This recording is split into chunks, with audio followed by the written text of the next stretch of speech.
Navegar é preciso. Viver não é preciso. Você já deve ter ouvido essa frase em algum lugar. Esse era o lema dos antigos navegantes, principalmente portugueses. Você vai entender por que eles diziam isso assistindo a nossa teleaula de hoje.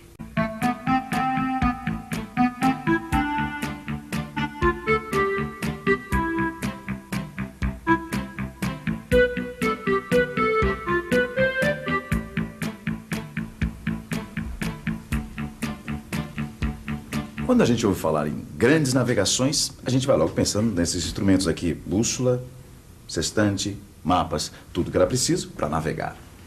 Mas para a maioria das pessoas, navegar era preciso por outros motivos.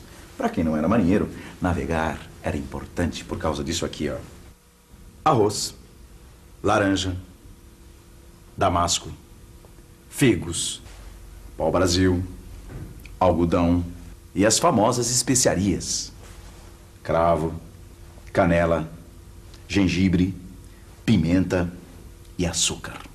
Por mais incrível que possa parecer, as pessoas um dia se aventuraram no mar por causa de coisas hoje tão comuns pra gente, como a pimenta, por exemplo.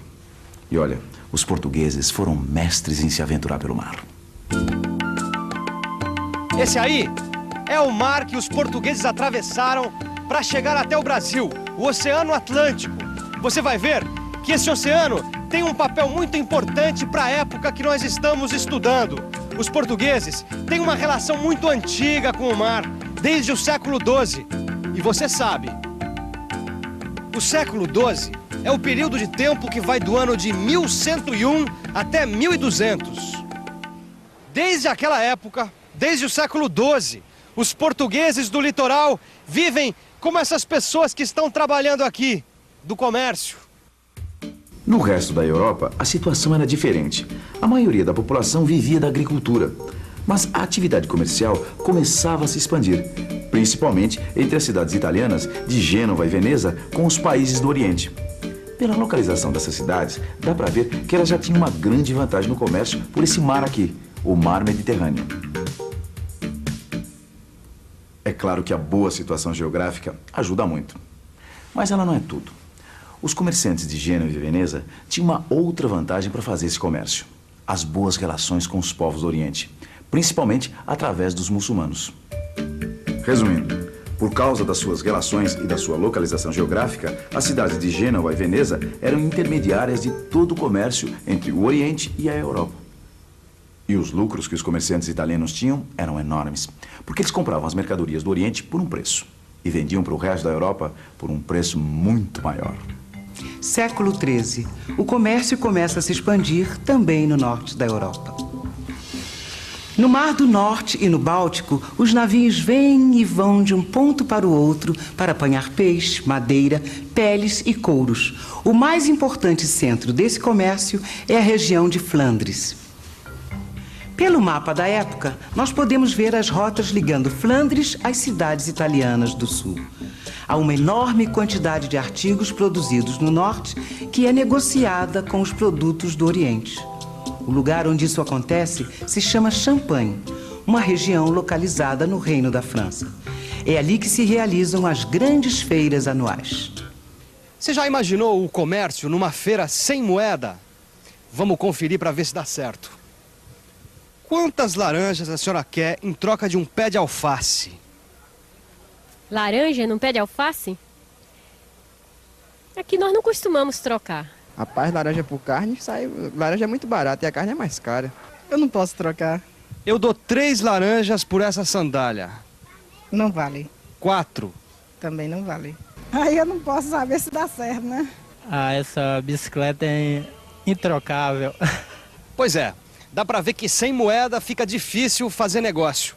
Por isso, na época que nós estamos estudando, a moeda foi valendo cada vez mais. E pouco a pouco foi aumentando o poder da burguesia. A burguesia da época era a classe dos comerciantes, dos banqueiros e dos artesãos. A burguesia era o grupo social que possuía riqueza em moeda e que morava nas cidades. Naquele tempo, as cidades eram conhecidas como burgos. Fica fácil perceber que a palavra burguesia tem origem no nome Burgos. O historiador Léo Huberman escreveu uma coisa muito interessante sobre o comércio nessa época em que a burguesia começava a crescer. Olha só o que ele disse. No centro da feira, pesavam-se, avaliavam-se e trocavam-se muitas variedades de moedas. Negociavam-se empréstimos, pagavam-se dívidas antigas. Aí, os banqueiros da época efetuavam negócios financeiros de tremendo alcance. Suas operações cobriam negócios que se estendiam por todo o continente. Entre seus clientes contavam-se papas e imperadores, reis e príncipes, estados e cidades. Século XIV. As coisas começam a mudar. Seria natural pensar que no século XIV o comércio iria crescer mais ainda. Só que não é isso que acontece. No caso do século XIV, o que acontece não é um avanço, é um recuo.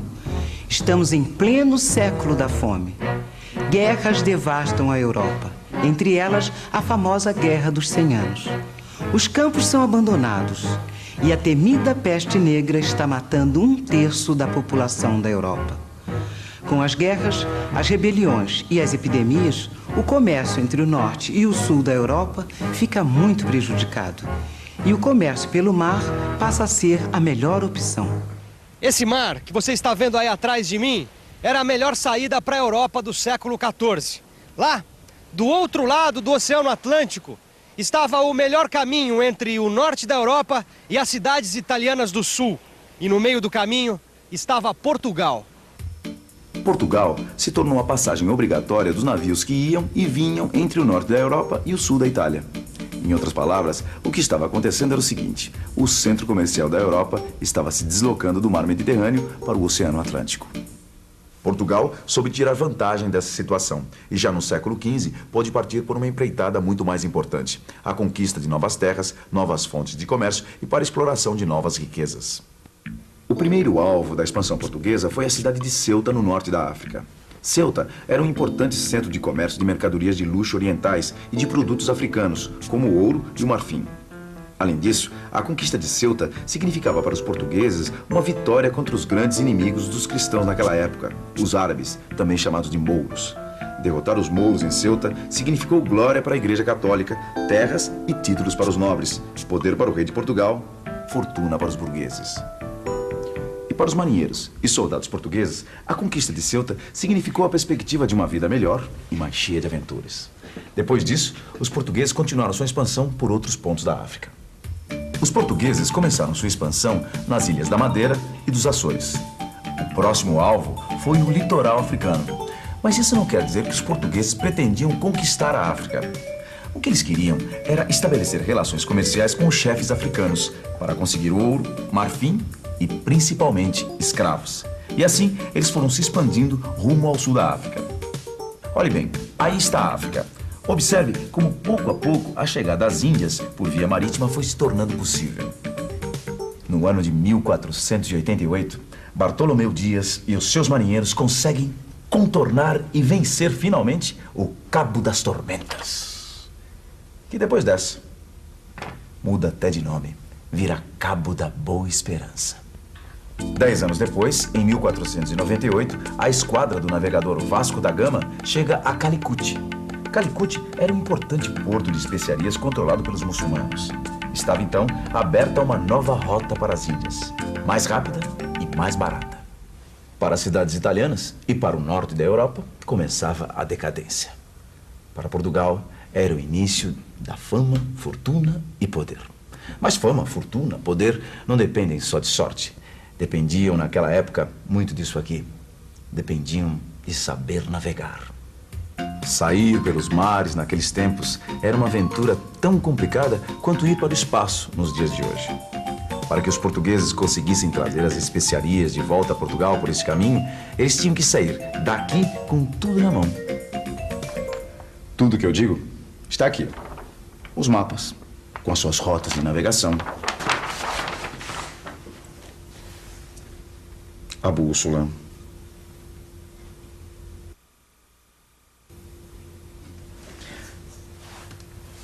O sextante. Para sair pelo mar, era preciso saber navegar. E saber navegar significava conhecer os instrumentos de navegação. Mas olha, não foram só os instrumentos de navegação e o espírito de aventura que ajudaram os portugueses a dominar o oceano. A participação do rei nesse processo foi muito importante. Montar uma esquadra exigia anos de preparação. Era preciso ter capital e capacidade para formar o pessoal técnico. Por isso, o comando desse processo tinha que ficar nas mãos do rei. Era comum que o próprio rei ficasse no porto esperando as caravelas que vinham da Índia e da África. Afinal de contas, ele precisava ver como andava o seu negócio. Você deve estar se perguntando, se os portugueses eram tão bons navegadores, como é que a América foi descoberta por Cristóvão Colombo, que era um genovês financiado pela coroa espanhola? Não é? Essa é uma boa pergunta.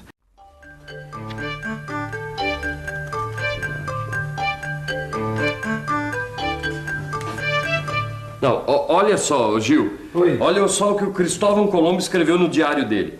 Entendeu ainda que mais além havia homens com um olho só e outros com focinho de cão. Que incrível. Mas isso não é nada. Olha só nesse livro. Diz que ele viu sereias, amazonas e homens com caudas quando chegou à Terra Desconhecida. Bom, Terra Desconhecida aí no caso é a América, né? Não, peraí, mas naquela época não se chamava América ainda, né? Não, tá certo, tá certo. Agora, eu fico pensando uma coisa. Será que o Cristóvão Colombo, ele realmente viu essas coisas todas ou ele imaginou isso tudo, hein? Ah, tá aí. Será que foi a imaginação de Colombo que fez ele ver coisas tão incríveis como sereias e homens com focinho de cão? Você pode estar até achando que sim, mas pense um pouco. Os europeus sempre souberam da África e das Índias. Da América, eles sempre souberam coisas pela imaginação mesmo. A chegada dos europeus na terra que hoje é a América foi, sem dúvida, o encontro mais surpreendente da nossa história. Para a gente entender melhor esse encontro, vamos falar justamente de um homem que foi a causa desse encontro: Cristóvão Colombo. Cristóvão Colombo foi um navegante que nasceu em Gênova. Ele chegou na terra, que depois foi chamada de América, em 1492. E a viagem de Colombo até a América foi mesmo uma grande aventura. Apesar de ser um aventureiro, Colombo não era diferente dos europeus do seu tempo. Ele também estava em busca do ouro e acreditava na expansão da fé cristã pelas terras pagãs. Quem financiou a viagem de Colombo foi a Espanha. É possível que você já esteja se perguntando por que será que Colombo não conseguiu apoio financeiro para sua viagem justamente na sua cidade? Afinal, Gênova era um importante centro de navegação e comércio. A resposta tem a ver justamente com a localização dessa cidade. A cidade de Gênova não precisava de um caminho alternativo para as Índias. Gênova já controlava o comércio pelo Mediterrâneo, junto com Veneza. Já no caso da Espanha, a coisa era bem diferente. E no ano de 1492, esse país estava vivendo uma situação muito particular. 1492. A Espanha é um país dividido em vários reinos cristãos. O mapa da Espanha mostra o que está acontecendo. No sul, há uma região dominada pelos árabes muçulmanos. As regiões mais ricas são Aragão e Castela, porque elas têm cidades com portos onde se desenvolvem atividades marítimas e comerciais. Com o casamento do rei de Aragão e a rainha de Castela, a Espanha se unifica. Os dois reinos unidos têm força para expulsar os árabes que durante 800 anos dominaram muitas regiões do país. E agora, a Espanha unificada tem dinheiro para financiar a viagem de Colombo. Mas como é viajar no século XV? Você já deve estar pensando que uma viagem como a que Colombo quer fazer não é fácil. No século XV, enfrentar os oceanos era uma tarefa arriscada. É verdade que com os novos conhecimentos, os mapas e as cartas de navegação, os instrumentos de orientação como a bússola e o astrolábio, e principalmente as caravelas, trouxeram maior segurança às longas viagens. Tempestades, ondas, correntes marítimas e ventos contrários são os grandes perigos, mas o maior inimigo é a duração da viagem. Quando parte do Porto de Palos, no sul da Espanha, Colombo sabe que vai fazer uma corrida contra o tempo. Ele não tem ideia de quanto vai demorar a sua viagem até as Índias. Para a gente ter uma ideia de como era dura a vida de quem partia numa viagem como a de Colombo, eu vou ler um trecho do livro No Tempo das Caravelas. Quem escreveu esse livro foram os historiadores Janaína Amado e Luiz Carlos Figueiredo. Olha só o que eles dizem. Em cada caravela comprimiam-se durante meses entre 40 e 60 homens. E mais, animais destinados à alimentação. Perus, patos, carneiros e porcos. Vivos para serem abatidos durante a viagem. E ainda, barris de água, pegavam água da chuva. Ferramentas, estoques de madeira, boias, lampiões, varas de pescar. A disciplina era severa e motins contra o comandante poderiam ser punidos com a morte. A tripulação toda masculina era composta de marinheiros experientes e jovens aprendizes, grumetes de até 12 anos de idade. Além de marinheiros, viajavam também padres, funcionários reais, comerciantes, escrivães, médicos e aventureiros em busca de uma nova vida. As condições de vida nas caravelas eram muito difíceis. Pouca comida e pouca água. Falta de higiene, doenças e morte. Ia-se ao mar em busca de riquezas e aventuras. E também porque a vida na terra não era muito melhor. No caso da viagem de Colombo, a aventura era muito maior. Porque ele não sabia direito quanto tempo levaria para chegar até as Índias. Mas tinha certeza de que iria chegar lá. E de fato, no dia 12 de outubro de 1492, ele chegou numa pequena ilha do Caribe. Em vez de chegar às Índias, como tinha previsto, Colombo acabou chegando à terra que depois foi chamada de América. Ele batizou a ilha com o nome de San Salvador. E os nativos ele chamou de índios, porque ainda acreditava que a ilha fosse parte das Índias. E até hoje, você sabe, nós chamamos os nativos da América de índios. Os relatos sobre a América, escritos por Colombo e outros membros de sua tripulação, mostram como era poderosa a crença cristã em um paraíso terrestre. Escute só esse trecho. Toda esta terra é de montanhas muito altas e muito belas. Como as montanhas, os vales são repletos de árvores altas e frescas. Aqui, os peixes são enfeitados das mais lindas cores do mundo. Há também baleias. Aqui, por toda a ilha, as árvores são verdes e as ervas também. É certo que a beleza dessas ilhas, com seus montes e suas serras, suas águas e seus vales regados por rios caudalosos, é um espetáculo tal que nenhuma outra terra sob o sol pode parecer melhor ou mais magnífica. Ô Vicente, eu estava pensando, se Colombo achou tudo isso magnífico, imagina se ele tivesse visto as antigas civilizações da América, rapaz. Peraí, que antigas civilizações você está falando? Ah, peraí, você já deve ter ouvido falar, ó. Antigamente, em alguns lugares da América, existiam as civilizações astecas, incas, maias. Tá lembrado? Tá certo, os astecas, os incas, os maias. Peraí. Eu acho que a gente tem algumas imagens dessas civilizações aqui, quer ver? Olha aí, ó. Isso aqui são objetos dessas civilizações que já existiam aqui na América muito antes de Colombo chegar. Pelo jeito, essas civilizações eram muito desenvolvidas, hein? Ó, dá pra ver nessas ruínas aqui, ó, que eles construíam palácios, templos. Maravilha, hein? Beleza, né? Pois é, mas na verdade, Colombo não viu nenhuma dessas civilizações, porque ele só conheceu uma parte da América. Para ser mais exato, ele conheceu a América Central e o norte da América do Sul. E você, sabe onde ficavam essas antigas civilizações que Colombo não conheceu? A civilização asteca ficava aqui, nessa região onde hoje é o México. Os maias habitavam o norte da América Central. O Império Inca se estendia ao longo da Cordilheira dos Andes. Hoje, esse império iria aqui da Colômbia, passando por toda a Cordilheira dos Andes, até o Chile. Todas essas civilizações tinham uma agricultura desenvolvida e dominavam pela força militar um conjunto de outros povos que viviam nas suas proximidades. Os astecas, os incas e os maias construíram palácios e templos grandiosos e, além disso, conheciam matemática e astrologia. Essas civilizações deixaram verdadeiros tesouros de arte em objetos de prata, vasos de cerâmica e tecidos.